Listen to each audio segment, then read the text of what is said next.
Hi everyone, welcome back to my channel. कैसे हो आप सभी? आई एम श्योर कि आप सभी लोग ठीक होंगे। तो चलिए स्टार्ट करते हैं आज का नया वीडियो। आज की वीडियो में हम लोग डिस्कस करने वाले हैं difference between pre term and small for date neonates. ठीक है, काफ़ी सिंपल लैंग्वेज में और इजी लैंग्वेज में आपको समझाने की कोशिश करूंगी। मैंने जैसे कि डिफरेंस लिखा है तो इसमें हमने पहले पॉइंट लिखा है कि डिफरेंस हम किस पॉइंट के बेस पे कर रहे हैं, और उसके बाद प्री टर्म और स्मॉल फॉर डेट बेबी लिखा है। ठीक है, तो चलिए हम लोग स्टार्ट करते हैं। पहले मैं आपको समझा दूं कि प्री टर्म और स्मॉल फॉर डेट बेबी यानी कि SFD क्या होता है। ठीक है, प्री टर्म तो हम सभी को पता है कि ऐसा बच्चा जो अपनी गेस्टेशनल एज को कंप्लीट करे बिना वर्ल्ड दुनिया में आ जाता है, तो उसे हम प्री टर्म बेबी कहते हैं। ठीक है, और जो स्मॉल फॉर डेट बेबी होता है वो क्या होता है कि जो बच्चा गेस्टेशनल एज को कंप्लीट करता है, ठीक है, लेकिन उसका जो वेट होता है जो बर्थ के टाइम पे होना चाहिए वो कम होता है। जैसे कि इसमें क्या हुआ, बेबी अपनी डिलीवरी डेट के पहले ही दुनिया में आ गया, तो इसीलिए उसका वेट कम देखने के लिए मिलता है। लेकिन स्मॉल फॉर डेट वाला जो बेबी होता है वो अपनी जो गेस्टेशनल लाइफ है पूरी, मतलब 37 वीक से ज़्यादा पूरे टाइम वॉर्म में रहता है, मदर की वॉर्म में अपनी गेस्टेशनल लाइफ को कंप्लीट करता है। लेकिन फिर भी हमें उसका जो वेट है वो कम देखने के लिए मिलता है। 2.5 kg एक नॉर्मल जो हम लोग मानते हैं कि बच्चे का वेट उससे ज़्यादा रहना चाहिए, तो उससे भी कम उसका वेट देखा जाता है। क्यों? क्योंकि उसकी जो ग्रोथ है वो जब वो इंट्रा यूटेराइन पीरियड था उस टाइम पे उसकी ग्रोथ बहुत धीरे धीरे हुई, जिसके कारण उसका वेट जो है कम था। ठीक है, तो ये हो आ गया समझ में। स्मॉल फॉर डेट बेबी यानी कि ऐसा बेबी जो जिसने अपनी गेस्टेशनल एज तो कंप्लीट करी, लेकिन उसका जो ग्रोथ है वो काफ़ी धीरे धीरे हुआ, जिसके कारण बर्थ के बाद भी उसका वेट काफ़ी कम मिला। ठीक है, अब देख लेते हैं इनमें क्या क्या डिफरेंस है। ठीक है, डेफिनेशन से, a baby born before 37 complete weeks of gestation irrespective of weight, मतलब ऐसे बेबीज जो 37 वीक्स का गेस्टेशन एज कंप्लीट किए बिना ही वोम से बाहर आ गए और उनका जो वेट है वो काफ़ी कम है, तो ऐसे बेबीज़ को प्री टर्म बेबी कहा जाता है। ठीक है, और जो स्मॉल फॉर डेट बेबीज़ होते हैं वो ऐसी बेबीज़ होते हैं जो मतलब जिनका वेट कम होता है गेस्टेशनल एज कंप्लीट करने के बाद भी। ठीक है, a baby whose birth weight is less than normal for that gestational age below 10th percentile, मतलब उसका जो वेट है वो काफ़ी कम है जितना कि एक नॉर्मल बेबी का होना चाहिए। क्योंकि फिर भी उसने जो है अपनी गेस्टेशनल एज को कंप्लीट करी है, लेकिन फिर भी उसका वेट जो है कम है। ठीक है, उसके बाद आता है गेस्टेशनल एज। इन दोनों की गेस्टेशनल एज कितनी कितनी होती है। ठीक है, तो जो प्री टर्म बेबी होती है उसकी बेबी होता है उसकी गेस्टेशनल एज कितनी होती है, लगभग 37 वीक्स। और जो स्मॉल फॉर डेट बेबी होता है उसकी गेस्टेशनल एज कितनी होती है, 37 वीक और मोर, बट ग्रोथ इज लेस, मतलब इसके जो हमने देखा था कि इसका जो गेस्टेशनल पीरियड है वो तो उसने कंप्लीट किया, लेकिन फिर भी उसकी जो ग्रोथ है वो काफ़ी कम होती है। ठीक है, उसके बाद अगला पॉइंट आता है बर्थ वेट। बर्थ वेट कितना होता है, usually low, less than 2.5 kg due to early birth, यानी कि जो प्री टर्म बेबी होता है उसका जो बर्थ है वो पहले हो गया, उस कारण से उसका जो वेट है हमें कम देखने के लिए मिलता है। और ये जो स्मॉल फॉर डेट बेबी होता है इसका जो वेट है बहुत ज़्यादा कम देखने के लिए मिलता है, बिकॉज उसकी जो इंट्रा यूटेराइन ग्रोथ है वो काफ़ी कम हुई है। ठीक है, अगला पॉइंट आता है हमारा ग्रोथ पैटर्न। अब ग्रोथ पैटर्न क्या होता है, normal growth pattern rate but growth occurred early. Growth pattern कैसा होता है इन दोनों बच्चे का, जो प्री टर्म बेबी होता है उसका ग्रोथ पैटर्न तो सही था, मतलब यूट्रस में उसकी जितनी ग्रोथ होनी थी उतनी ग्रोथ तो हुई, लेकिन कुछ रीज़न की वजह से उसकी जो डिलीवरी है वो जल्दी हो गई, इसीलिए उसे बाहर आना पड़ा, वरना उसकी ग्रोथ जो है नॉर्मल रेट से हो रही थी। वहीं पे स्मॉल फॉर डेट बेबी या फिर SFD वाला जो बेबी था उसकी ग्रोथ जो है कम थी, मतलब growth retardation during foetal life, मतलब जब वो फीटल लाइफ में था, मदर की वूम में था, तो उसकी ग्रोथ जो है काफ़ी धीरे धीरे हुई।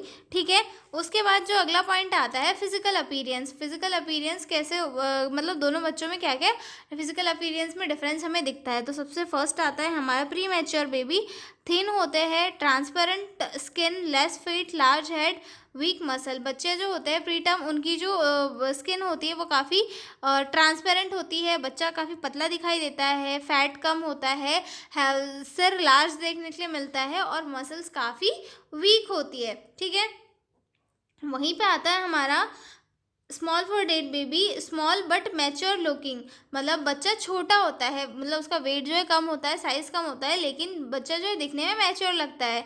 बच्चे की स्किन ड्राई होती है, लेस सबक्यूटेनियस फैट होता है, और बच्चे में क्या होता है, सबक्यूटेनियस फैट जो हमें कम देखने के लिए मिलता है। ठीक है, 5 डिफरेंस हो गए हमारे और 5 हम देख लेते हैं। ठीक है, ये जो क्वेश्चन है वो कम नंबरों में पूछा गया था, लेकिन मैंने थोड़ा डिटेल में आपको इसीलिए बताया है ताकि आपको एग्जाम में लिखने में दिक्कत ना हो।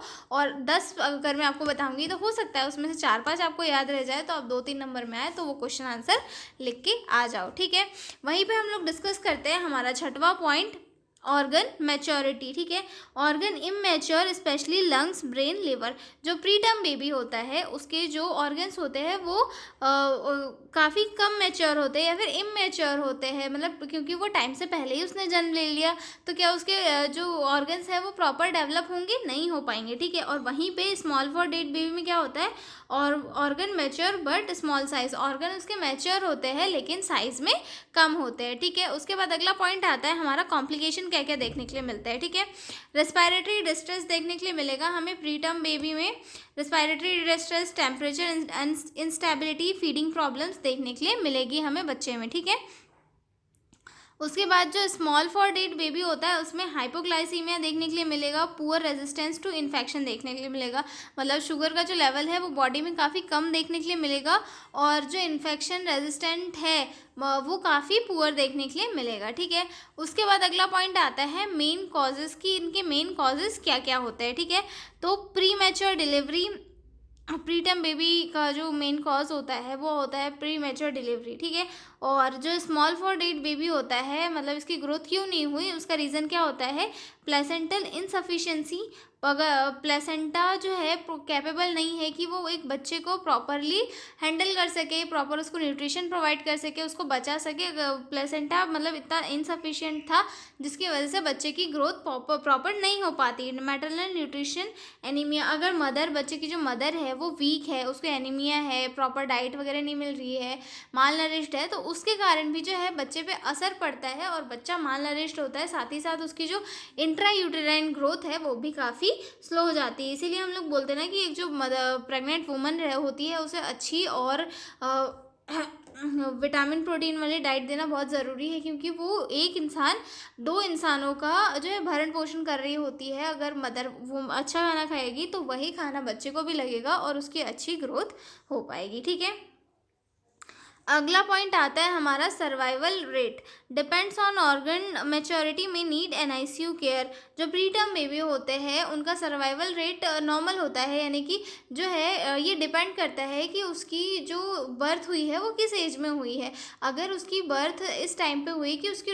ऑर्गन्स जो है प्रॉपर डेवलप हो गए हैं, बस थोड़ा ही टाइम था गेस्टेशनल पीरियड को आने ख़त्म होने के लिए, तो बच्चा जो है अच्छे से सर्वाइव कर लेता है। लेकिन उसे जो है एनआईसीयू केयर की ज़रूरत होती है ताकि उसे इन्फेक्शन से बचाया जा सके और ऑर्गन्स अच्छे से वर्क करने लगे। उसके बाद उसे जो है बाहर लाकर अच्छे से सर्वाइवल उसका कराया जा सकता है। और जो स्मॉल फॉर डेट बेबी होते हैं usually good if proper nutrition and care given, और जो स्मॉल फॉर डेट बेबी होते हैं उन्हें अगर प्रॉपर न्यूट्रिशन, प्रॉपर डाइट और जो है सारी चीज़ें अच्छे से मिले, अच्छा एनवायरनमेंट मिले, तो वो सर्वाइव कर जाते हैं और एक अच्छी हेल्थी लाइफ जी सकते हैं। ठीक है, अगला पॉइंट आता है हमारे एग्जाम्पल के लिए, born at 32 week weighting 2 kg, born at 39 week but उस वेट इज़ 2 kg।